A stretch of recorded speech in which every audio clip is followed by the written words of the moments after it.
स्वागत है।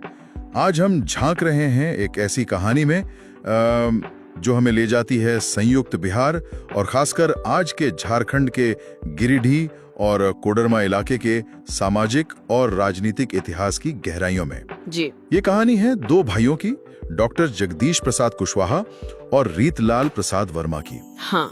हमारे पास जो सामग्री है जिसका शीर्षक है संघर्ष, सेवा और नेतृत्व, डॉक्टर जगदीश प्रसाद कुशवाहा एवं रीतलाल बाबू की अमर गाथा, वो इन दोनों के जीवन, उनके संघर्ष और उनकी विरासत पर रोशनी डालती है। हाँ, और ये कहानी सिर्फ दो लोगों की नहीं है, बल्कि उस दौर की भी है जब आप कह सकती हैं पिछड़े और दबे कुचले समाज की आवाज को मुख्य धारा की राजनीति में जगह बनाने के लिए बहुत ज्यादा जद्दोजहद करनी पड़ती थी। बिल्कुल। हाँ। हम देखेंगे कि कैसे भंडारो जैसा एक छोटा सा गांव जहां डॉक्टर कुशवाहा का जन्म हुआ, वो सामाजिक और राजनीतिक चेतना का एक अहम केंद्र बन गया, और कैसे एक व्यक्ति ने चिकित्सा सेवा के अपने पेशे से आगे बढ़कर समाज को जगाने का बीड़ा उठाया। बिल्कुल। तो आज हमारी कोशिश यही रहेगी कि इस पूरी यात्रा को समझें, कैसे एक साधारण बिल्कुल किसान परिवार से निकले डॉक्टर जगदीश प्रसाद कुशवाहा ने न सिर्फ खुद संघर्ष किया, बल्कि अपने छोटे भाई रीतलाल प्रसाद वर्मा को राष्ट्रीय राजनीति में स्थापित करने में एक असाधारण भूमिका निभाई। चलिए शुरू करते हैं भंडारो गांव से। हाँ, कहानी की जड़ें वही हैं। भंडारो गिरिडीह जिले का एक गांव, वहाँ डॉक्टर जगदीश प्रसाद कुशवाहा का जन्म हुआ एक सामान्य किसान परिवार में। उस समय, जैसा कि ये विश्लेषण बताता है, उस पूरे इलाके में गरीबी थी, अशिक्षा थी और अवसरों की भारी कमी थी। हाँ, बुनियादी सुविधाएं भी नहीं रही होंगी। बिल्कुल नहीं। और डॉक्टर कुशवाहा ने जैसे तैसे सिर्फ 7वीं कक्षा तक पढ़ाई की। सिर्फ 7वीं तक? और फिर वो चिकित्सा के क्षेत्र में कैसे गई, ये थोड़ा अजीब नहीं है तो, पर शायद ये उनकी लगन ही दिखाता है। 7वीं के बाद औपचारिक पढ़ाई तो रुक गई, लेकिन उन्होंने कहीं से चिकित्सा सेवा का प्रशिक्षण लिया और लोगों का इलाज करने लगे। अच्छा, लेकिन यहीं से कहानी में एक दिलचस्प मोड़ आता है।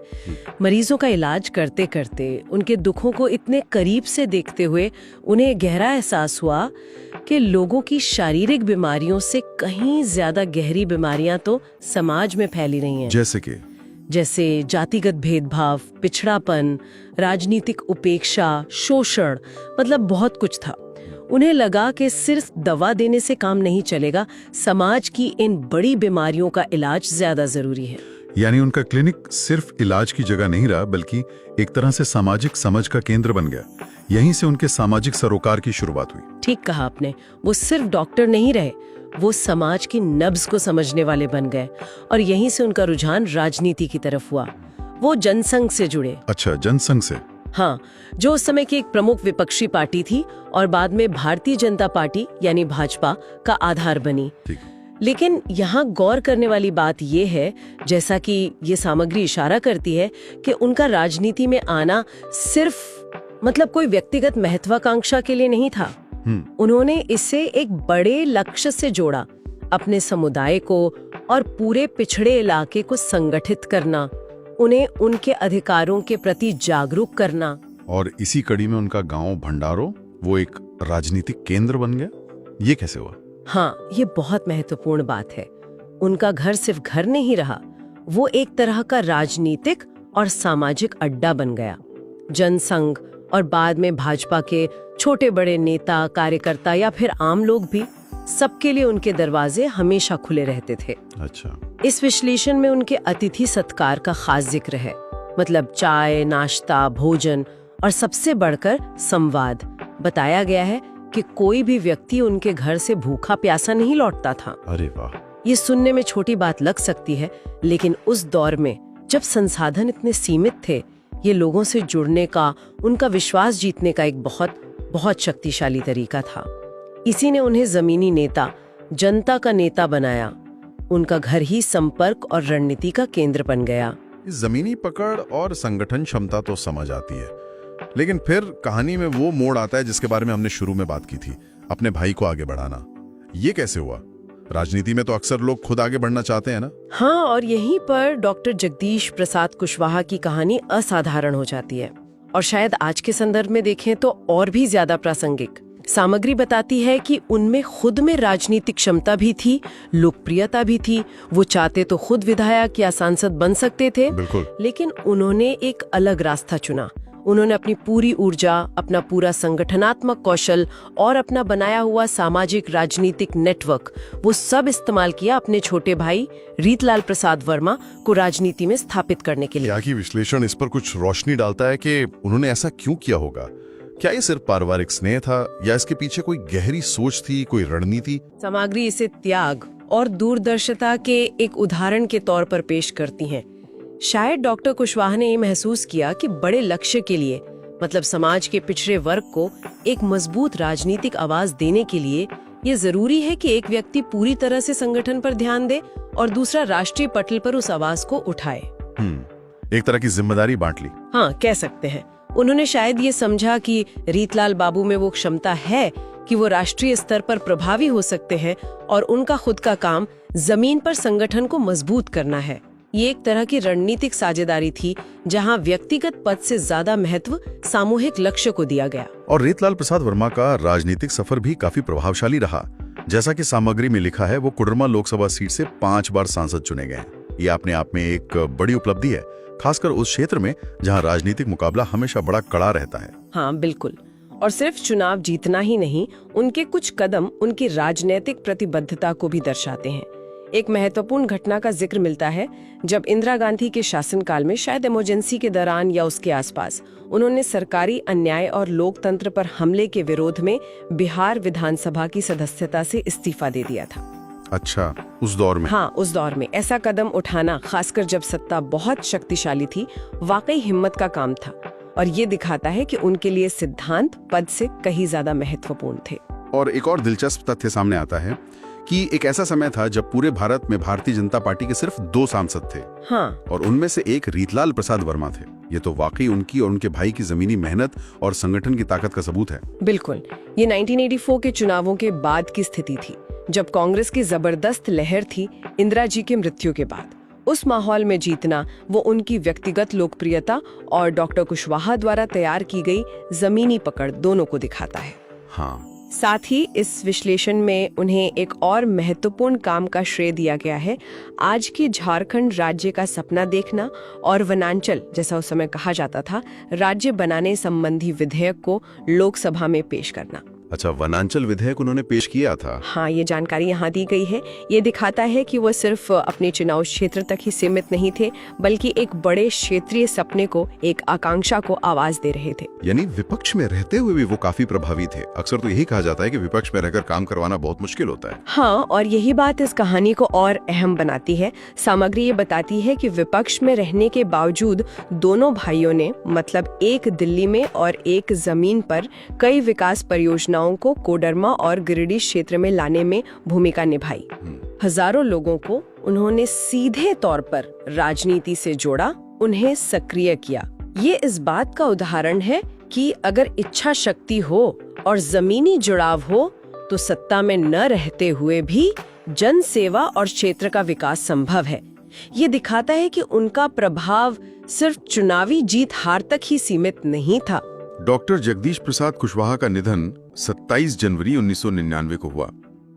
लेकिन जैसा कि अक्सर होता है, व्यक्ति चला जाता है पर उसकी विरासत वो रह जाती है। हाँ, और उनकी विरासत सिर्फ यादों में नहीं बल्कि ठोस रूप में भी दिखती है। भंडारों में आज भी हर साल उनकी पुण्यतिथि पर हजारों लोग इकट्ठा होते हैं, उन्हें श्रद्धांजलि देते हैं। अच्छा, आज भी? हाँ, हर साल। ये जो स्वतःस्फूर्त जुटान है, ये उनकी जमीनी लोकप्रियता और लोगों के दिलों में उनके स्थान का सबसे बड़ा प्रमाण है। ये सिर्फ एक रस्म अदायगी नहीं होती, बल्कि उनके काम और सिद्धांतों को याद करने का एक अवसर होता है। विश्लेषण बार बार उनकी इसी जमीनी शैली पर जोर देता है। लोगों के सुख दुख में शामिल होना, उनकी छोटी बड़ी समस्याओं को सुनना, और जैसा हमने पहले बात की, वो चाय पानी और भोजन वाला सत्कार जो एक अपनेपन का प्रतीक बन गया था। और ये विरासत अगली पीढ़ी में भी जारी रही, उनके बेटों के जरिए। हाँ, ऐसा लगता है। सामग्री बताती है कि उनके बड़े बेटे प्रोफेसर जयप्रकाश वर्मा ने भी अपने पिता और चाचा के नक्शे कदम पर चलते हुए राजनीति में कदम रखा। वो गांडे विधानसभा क्षेत्र से विधायक रहे और आज भी कोडरमा इलाके में सामाजिक और राजनीतिक रूप से सक्रिय हैं, जन सेवा के कामों से जुड़े हुए हैं। और छोटे बेटे के बारे में भी जिक्र है। हाँ, छोटे बेटे विवेकानंद कुशवाहा ने शिक्षा का मार्ग चुना। वो भंडारो कॉलेज के प्रिंसिपल हैं। तो एक तरह से एक बेटा सीधे राजनीतिक सेवा में है और दूसरा शिक्षा के माध्यम से समाज सेवा कर रहा है। रास्ते अलग पर मंजिलें। आने के रास्ते अलग अलग हो सकते हैं, लेकिन लक्ष्य शायद वही है, लोगों से जुड़ना और समाज में योगदान देना। ये उस सोच को भी दर्शाता है कि समाज सेवा सिर्फ राजनीति तक ही सीमित नहीं है। यहाँ तक तो कहानी बहुत प्रेरणादायक है। संघर्ष, सेवा, त्याग, राजनीतिक सफलता और एक स्थायी विरासत भी। लेकिन अब ये विश्लेषण एक थोड़ी अलग और शायद थोड़ी चिंताजनक दिशा की ओर इशारा करता है। ये कहता है कि आज कुशवाहा समाज में, या शायद उस व्यापक समुदाय में जिसका उन्होंने प्रतिनिधित्व किया, उसमें बिखराव नजर आता है। सामग्री में शब्द इस्तेमाल हुआ है, बिखर गया है। हाँ, और ये एक महत्वपूर्ण अवलोकन है जिस पर ध्यान देना जरूरी है। इतनी मजबूत नींव और इतनी बड़ी विरासत के बावजूद अगर आज बिखराव की स्थिति बताई जा रही है, तो ये सवाल जरूर उठता है कि आखिर ऐसा क्यों। और यहीं पर ये विश्लेषण डॉक्टर जगदीश प्रसाद कुशवाहा और रीतलाल वर्मा के दिखाए रास्ते पर वापस लौटने का आह्वान करता है। वो रास्ता क्या था?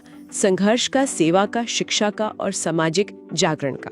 तो ये बिखराव का जिक्र सिर्फ एक समस्या बताने के लिए नहीं है, बल्कि एक तरह से समाधान की ओर इशारा करने के लिए। बिल्कुल, इसमें एक गहरा संदेश छुपा है जो उन भाइयों के जीवन का केंद्रीय भाव भी था कि असल लड़ाई राजनीतिक पदों या व्यक्तिगत लाभ के लिए नहीं होनी चाहिए। हाँ, असली लड़ाई समाज के दबे कुचले, उपेक्षित लोगों के अधिकारों के लिए होनी चाहिए, उन्हें सम्मान और अवसर दिलाने के लिए होनी चाहिए।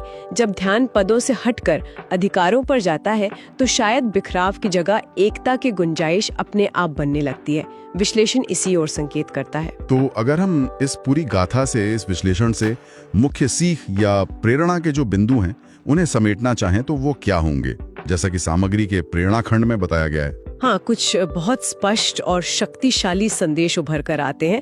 पहला तो यही कि सच्चा नेतृत्व सिर्फ सत्ता या पद से नहीं आता, बल्कि सेवा और त्याग से आता है, जैसा डॉक्टर कुशवाहा ने अपने भाई के लेकर के दिखाया। सही बात है। दूसरा कि राजनीतिक संघर्ष का अंतिम लक्ष्य पद हासिल करना नहीं होना चाहिए, बल्कि जनता के अधिकारों की रक्षा करना और उन्हें सशक्त बनाना होना चाहिए।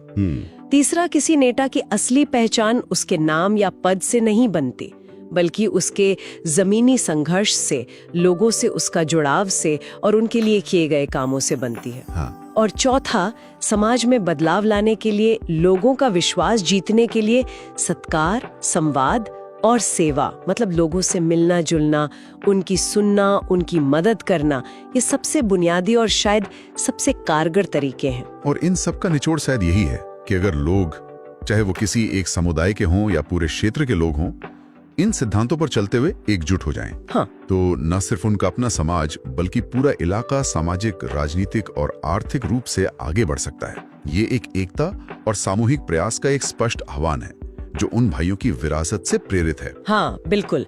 ये सिर्फ अतीत की कहानी नहीं है, बल्कि इसे भविष्य के लिए एक रोड मैप की तरह प्रस्तुत किया गया है कि कैसे व्यक्तिगत समर्पण और सही दिशा में किया गया सामूहिक प्रयास बड़े बदलाव ला सकता है। तो आज हमने डॉक्टर जगदीश प्रसाद कुशवाहा और रीतलाल प्रसाद वर्मा की इस बेहद दिलचस्प और वाकई प्रेरक कहानी पर गहराई से बात की।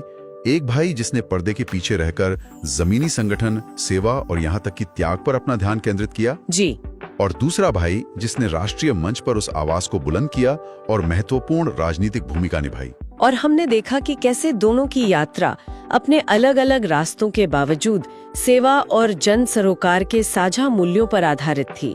विश्लेषण उनकी स्थायी विरासत की बात तो करता ही है, लेकिन साथ ही आज के समय में उनके सिद्धांतों पर आधारित एकता की जरूरत को भी रेखांकित करता है, खासकर उस बिखराव के संदर्भ में जिसका वो जिक्र करता है।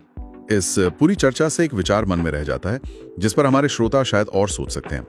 ये विश्लेषण हमें बताता है कि इन दो भाइयों ने व्यक्तिगत और सामूहिक स्तर पर कितना कुछ हासिल किया, कितनी मजबूत विरासत बनाई, लेकिन साथ ही वही विश्लेषण आज उसी समुदाय या क्षेत्र में एक तरह के बिखराव की ओर भी इशारा करता है। तो यहाँ सोचने वाली बात यह है, और शायद यही अंतिम विचार भी है, वो कौन सी कड़ी है जो शायद कहीं टूट गई या कमजोर पड़ गई।